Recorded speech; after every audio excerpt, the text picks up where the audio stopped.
Hey, what's up? It's the Smart Home Helper, and today I'm going to be showing you how to factory reset the Arpha Smart Lock.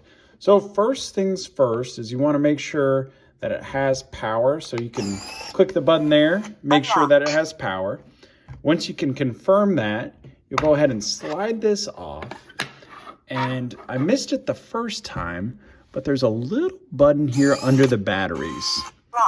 And what you're going to do with this little button, hopefully, let me see if I can close it and show it to you.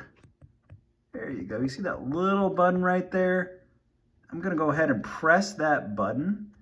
It's right there below the batteries.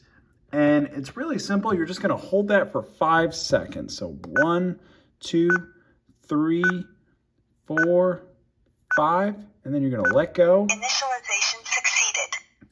There you go. And so Lock direction setting succeeded. when you set the initialization process, it's actually the same thing as a factory reset for this lock. So if you do need to reset it, that's the step that you would do it, is you just hold it for 5 seconds. It does a reset, and then it also does the initialization process.